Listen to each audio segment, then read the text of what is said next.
அனைவருக்கும் வணக்கம். நாம் இந்த வீடியோவில் பார்த்துட்ருக்கிறது தென்னை மரம் அண்ட் பனை மரம் ஈஸியாக ஏறுறதுக்கு யூஸ் பண்ணக்கூடிய ஒரு டூல். இப்போ நீங்கள் வீடியோவில் பார்த்துட்ருக்கிற ஜஸ்ட்டு 2 ஸ்டாண்டு, ஓகேங்களா? இது யூஸ் பண்ணி யார் வேணாலும், ஈவன் லேடிஸ் ஆகட்டும், எனக்கு மரம் ஏற தெரியாது, இதான் எனக்கு ஃபர்ஸ்ட் டைம் அப்படின்னா தாராளமாக யூஸ் பண்ணிக்கலாம். ஜஸ்ட்டு 2 டைம் மட்டும் பாதி மரம் ஏறி இறங்கிட்டு நீங்கள் அதுக்கடுத்து மரத்துக்கு மேலே ட்ரீயோட டாப் வரைக்கும் போய்க்கலாம். இது யார் வேணாலும் ஈஸியாக யூஸ் பண்ணிக்கலாம். லேர்னிங் ஆல்சோ ஈஸி தான். ஜஸ்ட் 2 டைம் ஏறி இறங்கினாலே இவ்வளோ தானா அப்படிங்கிற மாதிரி தான் இருக்கும். ஏன்னா இதோட மெக்கானிசம் அண்ட் இதோட யூசேஜ் எல்லாமே வெரி சிம்பிள் தான். இப்போ நம்ம இந்த வீடியோவில் பார்த்துட்ருக்கிறவங்களே ஃபர்ஸ்ட் டைம் தான் யூஸ் பண்ணுறாங்க. பிகாஸ் இவங்கெல்லாம் ரெகுலராக மரம் ஏறுறவங்க. இவங்களோட தொழிலே மரம் ஏறி கொடுக்கறது, அந்த மாதிரி இளநீ வெட்டுறது, இந்த மாதிரி தான். ஸோ இவங்கெல்லாம் கயிறு வச்சு ஏறுறவங்க. இவங்களுக்கு இந்த டூல் ரொம்பவே யூஸ்ஃபுல்லாக இருக்குது அப்படிங்கிற மாதிரி ஃபீட்பேக் கொடுத்துருந்தாங்க.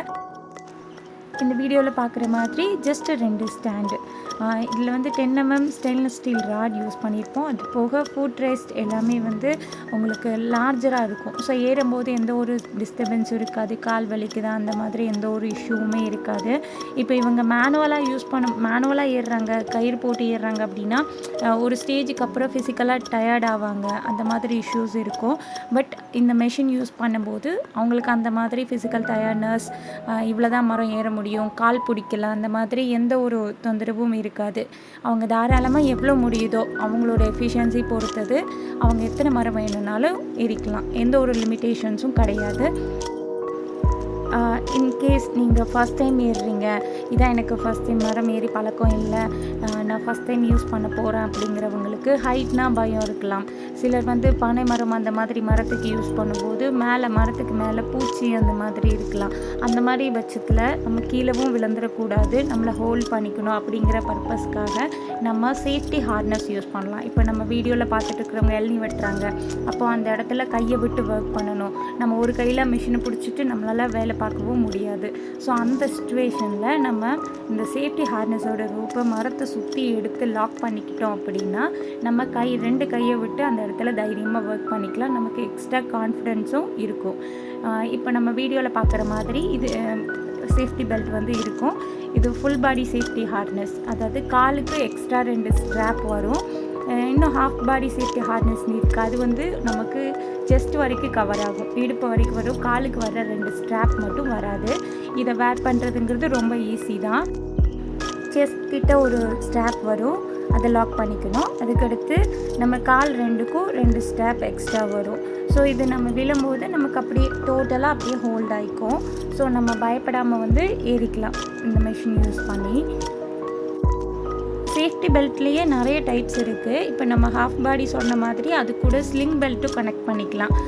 ஸ்லிங் பெல்ட்டோட எண்டில் ஒரு கிளாம்ப் இருக்கும். ஸோ நம்ம அதை அப்படியே டைரெக்டாக இது மரத்தை சுற்றி நம்ம லாக் பண்ணுவோம். அது நீங்கள் உடம்புலேருந்து டைரெக்டாக மரத்தை சுற்றி கனெக்ட் பண்ணிக்கலாம். அது தனியாக வீடியோ இருக்குது. அப்படி உங்களுக்கு ஏதாவது டவுட் இருந்துச்சுன்னா கால் பண்ணுங்கள், நான் அதை எக்ஸ்பிளைன் பண்ணுறேன். இந்த சேஃப்டி பெல்ட்டோட அந்த கிளாம்பை நம்ம மெஷின் 2 ஸ்டாண்ட் இருக்குல்ல, 2 ஸ்டாண்டில் ஏதாவது ஒரு ஸ்டாண்டோட ஹேண்டிலில் நம்ம லாக் பண்ணிக்கலாம். ஸோ அது மரத்தோட ஃபிட்டாக இருக்கும்போது நம்ம கீழே விழுந்தாலும் அப்படியே நம்ம ஹோல்ட் ஆகியிருப்போம். நம்ம இப்போ மரத்தோட டாப்புக்கு போனதுக்கப்புறம் கையை விட்டு ஒர்க் பண்ண போகிறேன், இல்லை எல்லை வெட்டுற போகிறேன் அப்படிங்கிற சுச்சுவேஷனில் அந்த ஹேண்டிலை ரிமூவ் பண்ணிவிட்டு நீங்கள் மரத்தை சுற்றி திரும்ப அதே ஹேண்டில் அல்லது நம்மளோட ரோப், அந்த சேஃப்டி பெல்ட் நம்ம செஸ்ட்டில் இருக்கிற அந்த ஸ்ட்ராப்போட கனெக்ட் பண்ணிக்கலாம். ஈஸி தான். இதை எப்படி மரத்தோட ஃபிட் பண்ணுறது அப்படிங்கிறத இனி பார்க்கலாம். ஒரு செட்டு மிஷினில் 2 ஸ்டாண்ட் இருக்கும். ஒரு ஸ்டாண்டோட ஹேண்டில் ஹைட் கொஞ்சம் குட்டையாகவும், இன்னொன்று அதை விட லாங்காகவும் இருக்கும். நம்ம அந்த ஷார்ட் ஹேண்டில் ஸ்டாண்டை தான் மேலே வைக்கணும். அந்த கைப்படி குட்டையாக இருக்கிற ஸ்டாண்டை மேலே வச்சு ஃபிட் பண்ணணும். அதை உங்களுக்கு ரைட் சைட் ப்ளேஸ் பண்ணிக்கோங்க. அடுத்து கொஞ்சம் லாங்காக இருக்கிற ஹேண்டில் ஸ்டாண்டை கீழே வச்சுக்கோங்க. ஸ்டாண்டை உங்களுக்கு லெஃப்ட்டுக்கு ப்ளேஸ் பண்ணிக்கோங்க. இதுக்கு செப்பரேட்டாக நீங்கள் மிஷினுக்குன்னு இன்ஸ்டலேஷன் அந்த மாதிரிலாம் கிடையாது. ஜஸ்ட் நம்ம மரத்தோட ஃபிக்ஸ் பண்ணுறது மட்டும்தான். நம்ம அந்த ரோப்பை ரிமூவ் பண்ணி மரத்தை சுற்றி ஒன்றோட ஒன்று ஒரு நாட் மட்டும் விழுற மாதிரி சுற்றி எடுத்துக்கோங்க. ஏன்னா அப்படியே சும்மா நார்மலாக சுற்றி எடுத்தோம் அப்படின்னா நீங்கள் காலை தூக்கும் போது 2 ரோப்பும் செப்பரேட்டாக இருக்கும். ஸோ அப்படியே விரிகிற மாதிரி இருக்கும், தனித்தனியாக விரிகிற மாதிரி இருக்கும்.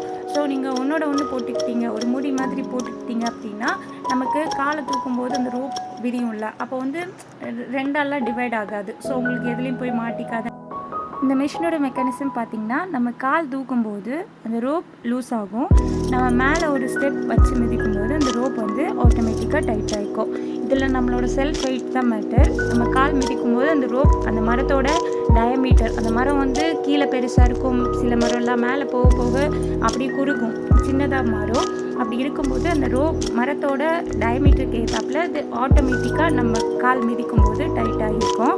ஸோ நம்ம ஏறிக்கிட்டு இருக்கும்போது கீழே விழுந்துருமோ இல்லை எதுவும் ஸ்கிட் ஆகிடுமோ அந்த மாதிரிலாம் எந்த ஒரு இஷ்யூவும் இல்லை. நம்ம காலை தூக்கினா மட்டும்தான் அந்த இடத்துல ரோப் லூஸே ஆகும். மரத்தோட டயமீட்டர் மாற மாற மரத்தோட சைஸ் கீழேருந்து பெருசாக இருக்குது, மேலே போக போக ரோப்பை வந்து நம்ம தனியாக அட்ஜஸ்ட் பண்ணணும், அந்த மாதிரி எந்த ஒரு அவசியமும் இல்லை. அது ஆட்டோமேட்டிக் அட்ஜஸ்ட்மெண்ட்டு தான். இப்போ 2 ஸ்டாண்ட்லேயுமே வந்து சைடில் லாக்கிங் ஸ்க்ரூ இருக்கும். இந்த லாக்கிங் ஸ்க்ரூ இதுக்கான நிறைய பேரோட கேள்வி, நான் இங்கே ஏறிட்டேன், எனக்கு மரத்துக்கு மேலே ஏறி தான் எனக்கு ஒர்க்கே இருக்குது, நான் மரத்தோட டாப் வரைக்கும் போயிட்டு அந்த இடத்துல எனக்கு வேலை பார்க்கணுன்னு அவசியம் இல்லை, நான் எப்படி போகிறது அப்படின்னு கேட்பாங்க. ஸோ சைடில் இருக்கிற அந்த லாக்கிங் ஸ்க்ரூவை டைட் பண்ணிட்டீங்க அப்படின்னா மிஷினில் எந்த ஒரு மூமெண்ட்டும் இருக்காது. மூமெண்ட்ஸ் எல்லாமே வந்து ரெசிஸ்ட் ஆகிடும். நீங்கள் அதுக்கடுத்து மட்டையை பிடிச்சி மேலே ஏறி போயிட்டு அவங்களோட ஒர்க் முடிச்சுட்டு கீழே வந்து அந்த ஸ்க்ரூவை லூஸ் பண்ணிவிட்டு கீழே இறங்கிக்கலாம். அவ்வளோதான். நீங்கள் எப்படி மேலே ஏறிங்களோ அதே மாதிரி தான் கீழே இறங்குறது. ஆனால் நம்ம மேலே ஏறும்போது ஒரு அடி நம்ம எவ்வளோ லாங்காக வேணாலும் நம்ம ஸ்டெப் வைக்கலாம். ஆனால் கீழே இறங்கும்போது அந்தளவுக்கு லாங்காக வச்சோம் அப்படின்னா மேலே உள்ள காலை தூக்குறதுக்கு நமக்கு வந்து போதுமான அளவு க்ரிப் கிடைக்காது. ஸோ நம்ம பக்கத்தில் வச்சுக்கணும். இப்போ நீங்கள் மேலே ஏறும்போது ஒரு 2 அடிக்கு இல்லை ஒரு 1.5 அடிக்கு வைக்கிறீங்க, கேப்பில் வைக்கிறீங்க அப்படின்னா நீங்கள் கீழே இறங்கும்போது 1 அடிக்கு வைங்க, ஒரு 1/2 அடி குறைச்சே வைங்க. அப்போ தான் உங்களுக்கு ஈஸியாக இருக்கும். இந்த மிஷினை வந்து வளைவான மரங்களுக்கு யூஸ் பண்ண முடியுமான்னு கேட்டிங்கன்னா, எஸ், யூஸ் பண்ணிக்கலாம். பட் ஸ்ட்ரெயிட்டாக இருக்கிற மரத்தில் ஏறுற மாதிரி ஈஸியாக உங்களால் ஏற முடியாது, கொஞ்சம் கஷ்டமாக இருக்கும். அது எப்படி யூஸ் பண்ணணுங்கிறது டவுட் இருந்துச்சுன்னா கால் பண்ணுங்கள், கிளியர் பண்ணுறோம். அது போக இது பனை மரம், தென்னை மரம் 2க்குமே வந்து யூஸ் ஆகக்கூடியது.